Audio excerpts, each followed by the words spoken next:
আপনার সবাই সঙ্গে ছিলেন, কাজে আমার নতুন করে বলতে হবে না। যা যা দৃশ্য, যা যা কথাগুলো বলা হয়েছে, এটা বর্ণনা যদি দিতে হয়, শব্দ যদি ব্যবহার করতে হয়, তাহলে বলতে হবে একটা বিভৎস দৃশ্য।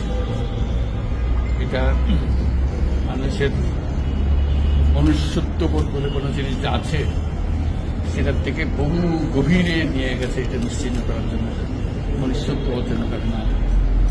নৃশংস প্রতিটি জিনিস যে হয়েছে এখানে, যতটাই শুনি অবিশ্বাস্য মনে হয়। এটি কি আমাদেরই জগৎ, এটি কি আমাদেরই সমাজ? আমরা এটা বললাম। এবং যারা নিগৃহীত হয়েছে, যারা এটা শিকার হয়েছে, তারাও আমাদের সঙ্গে আছে। তাদের মুখের থেকে শুনলাম কিভাবে হয়েছে। কোনো ব্যাখ্যা নেই। এটা ব্যাখ্যা থাকলে কিছু একটা হলে মানুষ বোঝে যে এটার কারণ ছিল। এটা বিনা কারণে রাস্তা থেকে উঠিয়ে আনা, বিনা দোষে কতগুলো সাক্ষী সাবুত হাজির করে সেই যন্ত্রটি এক্সপ্লোসিভ কতগুলো গাড়ির মধ্যে ঢুকিয়ে দিয়ে তারা বলছে তুমি সন্ত্রাসী, জঙ্গি, এগুলো বলে বলে তাকে নিয়ে আসা হয়েছে। এবং এইরকম ইন্টারোগেশন সেল, এরকম টর্চার সেল, এরকম টর্চার সেল সারা বাংলাদেশ জুড়ে আছে। সেটাও শুনলাম আজকে। আমার ধারণা ছিল যে এটা এখানে আয়নাগর বলতে যে কয়েকটা আছে, এখন শুনতেছি আয়নাগরের বিভিন্ন ভার্সন সারা দেশ জুড়ে আছে। কেউ বলতে 700, কেউ বলে 800। এটি সংখ্যাও নিরূপণ করা যায় কতটা আছে, কতটা জানা আছে, কতটা অজানা রয়ে গেছে সেই জিনিস। আমরা এমনি শুনি আইএমএ জাহেলিয়াত বলে একটা কথা আছে। এই গত সরকার এই আইএমএ জাহেলিয়াতকে প্রতিষ্ঠিত করে গেছে সর্বক্ষেত্রে। এটা তার একটা নমুনা। আর আমি কমিশনকে ধন্যবাদ জানাচ্ছি, তারা বহু কষ্ট করেছে। অন্যান্য কমিশন তো তারা করেছে, অন্তত তারা নিজেদের ঘরে বসে করতে পেরেছে। এদেরকে গুম কমিশনের যেটা, তারা কোদাল এগুলো আবিষ্কার করার জন্য আসতে হয়েছে, তাদেরকে বের করার জন্য। কিসের মধ্যে গিয়েছিল, কারা কি করেছে, এখনো ধ্বংসাবশেষ আমরা দেখতেছি। কাজে আমরা দেশের যে চূড়ান্ত অবনতি, চূড়ান্ত রূপ দেখলাম, সর্বক্ষেত্রে এটা তার একটা প্রতিচ্ছবি। কাজে গুম কমিশন যেটা আমাদের সামনে নিয়ে আসলো, সেটা হলো যে কি পরিমাণে একটা দেশকে সর্বদিকে ধ্বংস করা যায়, এমনকি মানুষের একেবারে সামান্যতম যে মানবিক অধিকার, সেটুকু থেকে বঞ্চিত করে রেখে দেওয়া হয়েছে। আজকে এটা জাতির জন্য একটা বড় চূড়ান্ত রকমের একটা ডকুমেন্ট হবে। আপনাদের সাক্ষী রেখে, আপনাদেরকে নিয়ে এসে আমরা শরিক হলাম এটাতে। যারা এই ভুক্তভোগী তাদের সঙ্গে কথা বললাম, কয়েকজনের সঙ্গে। ভুক্তভোগীদের সংখ্যা আমার জানার মতো 1700 প্লাস, 1750 প্লাস এরকম যারা ভুক্তভোগী।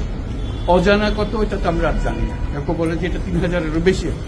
কাজে সেটাও আমরা ধরে নিলাম যে একটা সীমারেখার দরকার, যেটা আমরা অজানা, কেউ প্রমাণ দিতে পারিনি। এই যে উদাও হয়ে গেছে, মানুষ নিশ্চিন্ন হয়ে গেছে, কেউ বলতে পারছে না সে কোথায়। তার মেয়ে আপনাদের সামনেই ছিল আজকে, কি বলছে আমার মাকে কোথায় নিয়ে যাওয়া হয়েছে আজ 9 বছর ধরে। 9 বছর ধরে আমরা খোঁজ পাবো। সে নিজেও ছিল 11 বছর বয়সে ছিল, মায়ের সঙ্গে ছিল, তাকে রেখে মাকে নিয়ে চলে গেছে। এই হলো সামান্য একটা দৃশ্য। এই দৃশ্য বড় করুণ দৃশ্য। এবং এটার কঠিনতম যে লেসনটা হলো, যারা করেছে তারা আমাদেরই সন্তান, আমাদেরই ভাই, আমাদেরই ঘনিষ্ঠ আত্মীয়, তারাই করেছে।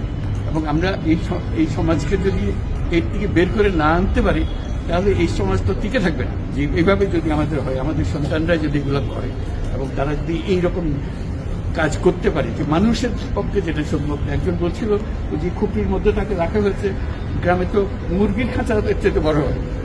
এরকম অবস্থা, মুরগিও নড়াচড়ার যেরকম জায়গা পায় না, ওরা নড়াচড়ার কোনো জায়গা নেই। ওকে ব্যবস্থা রাখা হয়েছে, মাসের পর মাস, বছরের পর বছর তাকে ব্যবস্থা রাখা হয়েছে। এটা মানুষের সামনে এখন বিচার রইল, কিভাবে আমরা আবার নতুন করে সমাজ করতে পারি, যাতে করে আমরা এই যে এটা আমাদের সবারই অপরাধ, যেটা হতে দিয়েছি আমরা এসেছি। আজকে আমরা মুক্ত হলো, সে মুক্ত বাংলাদেশে আমরা যেন নতুন করে আবার সমাজ করতে পারি। এটার থেকে একেবারে অতি দূরে যেন আমরা চলে যেতে পারি। এটার নমুনা, এটার সাক্ষী, এটার যে ডকুমেন্টেশন গুম কমিশনের রিপোর্টের মধ্যে থাকবে, এবং এটা অবশ্য পাঠ্য হিসেবে সবাইকে পড়তে হবে, এবং তাদের যারা করেছে তাদের বিচার করতে হবে। তা না হলে আমরা নিষ্কৃতি পাবো না এটার থেকে।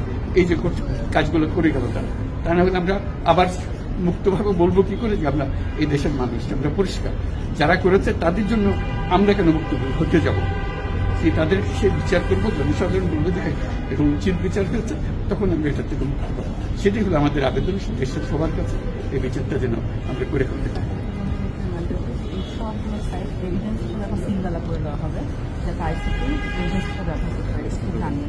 আমি এইগুলো সব এভিডেন্স যাতে আমরা দেখলাম, এভিডেন্স গুলো সিলগালা করে রাখা হবে, যাতে করে কেউ বিনষ্ট করতে না পারে, যখন বিচারের কাছে যে একটা প্রমাণ হিসেবে ব্যবহার করতে পারে, সেই হিসেবে আমরা থাকবো। একটা কোশ্চেন এর দুইটা কোশ্চেন করতে দিতে হবে। এটা এই বড় স্টোরিতে আমি এক কোশ্চেন করবো। মাননীয় প্রধান উপদেষ্টা, দুইটা প্রশ্ন। প্রথমটা হলো যে আপনার পাশে যে দুইজন আপনার ক্যাবিনেটের মেম্বার দাঁড়ায় আছেন, দুইজনেই কিন্তু জিআইসি বা আয়নাঘরে বন্দী ছিলেন, আজকে তারা আইডেন্টিফাই করছেন, এবং আমরা আরো কয়েকজন সার্ভাইভারের সাথে কথা বলছি, এবং তারা যারা বেঁচে আছেন, ফিরে আসছেন, তারা বলছেন যে তারা রাষ্ট্রের কাছে একটা উপযুক্ত ক্ষতিপূরণ চান, কারণ এগুলো প্রতিটা মামলাতে ওনাদের এক একজনের লক্ষ লক্ষ টাকা খরচ হয়েছে, এবং আপনার সরকার থেকে গুমের সার্ভাইভার এবং গুমের শিকার ভিকটিম ফ্যামিলিদেরকে কোনো ক্ষতিপূরণের কোনো চিন্তা আপনাদের আছে কিনা, এটা আমার প্রথম প্রশ্ন। ক্ষতিপূরণ হিসেবে আমরা দেখিনি, আমরা দেখছি যে ন্যায় বিচারটা তার জন্য হয় অতি তাড়াতাড়ি হয়, যে বিচার দীর্ঘসূত্রিতা করে থাকবে সেই জন্য এটা থেকে নিষ্কৃতি পায়, এটা আমাদের ফার্স্ট প্রেফারেন্স। তারপর দেখা যাবে তাদের কি করা যেতে পারে। আচ্ছা, মাননীয় প্রধান উপদেষ্টা, আরেকটা প্রশ্ন হলো, আপনারা বলছেন যে এটা সিলগালা করে দিবেন, কিন্তু একটা খুবই ব্যক্তিগত একটা রিকোয়েস্ট, এটা হাজেরা বেগম, উনি মায়ের ডাকের প্রতিষ্ঠাতা, যে সংগঠনটা সবচেয়ে বেশি গুম নিয়ে কাজ করছে, এবং উনি র্যাব 1 হেডকোয়ার্টারে, যেটা ডিজি শহীদ মহোদয়, উনিও এটা সম্পর্কে অবগত, উনি মাসের পর মাস এখানে ঘুরছেন তার ছেলের সন্ধানে।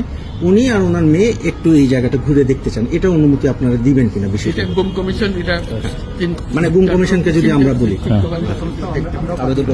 আইসিটির সাথে আসলে আলোচনা করতে হবে, এগুলো এখন তদন্ত না মানে মানবিক কারণে আমি যে এটা ওনারা দেখবেন, এখানে অনেক কিভাবে অর্গানাইজ করা হবে সেটা আসে, কারণ উনি এখানে অনেকবার আসছে এবং কথাবার্তা বলছে। না, ওর দেখা ভালো, তার অন্তত মনে একটু পরিষ্কার হবে, দেখতে পাবে, চোখে দেখতে পাবে। স্যার, এটাই মানে এই ভদ্র মহিলা তার জীবনটা ফিরিয়ে দিতে পারবো না, যে জীবনের মাধ্যমে সে গেছে, অন্তত দেখলে মনে সান্ত্বনা হবে, আমি জায়গাটা দেখে এসেছি। ওই মেয়েটা, যে বাচ্চা মেয়ে, যে বলতেছেন আমার মাকে আর দেখতে পেলাম না, কোথায় চলে গেল, আজ পর্যন্ত কেউ খবর দিতে পারলো না, সে বেঁচে আছে না মরে গেলে কোথায় আছে। তানভীর ভাই, Just one question, sir. Over the years, we've seen, at least last 16 years under the last government, but police brutality, abuse is nothing new in this country. What sort of mechanism you have created as a part of the reform so that this doesn't happen in future, whether under elected government, caretaker government, or any sort of government? The whole existence of this government is because of this, that we don't want to stay in that darkness that has been created around us. So we want to create a new environment, new, as we say, new Bangladesh, as the students have been claiming all the time. So that led to the reform commissions. One of them is this disappearance commission, which led us to see this thing. If we didn't have that commission, probably it will be just a storytelling. Nobody will believe, somebody will say yes, somebody will say no. Now they have complete proof, and now they will go to the justice. So this is one step. And then what happens to the rest of the institutions? You are dealing with something that have done. Will this be repeated in future? That's something we have to make sure that it's not repeated in future. Nowhere near it. This is the worst ever in the whole world possible. So we don't want to have anything to do with it. We'll be as normal as any civilized human being could be. So that's our commitment. That's what the reform commissions are all about. And since you asked the question, I'm very grateful to the commission for taking the trouble. It was not an easy job. They had to fight in all directions to discover. This is the whole discovery mission. It's not as simple going and taking evidences and writing reports about it. So they have to really detect this in a very serious way. And they're still worrying about whether we can keep the evidences as they are after all this thing happened. So this is our commitment. We want to create that society and that world for us. Thank you so much. Thank you.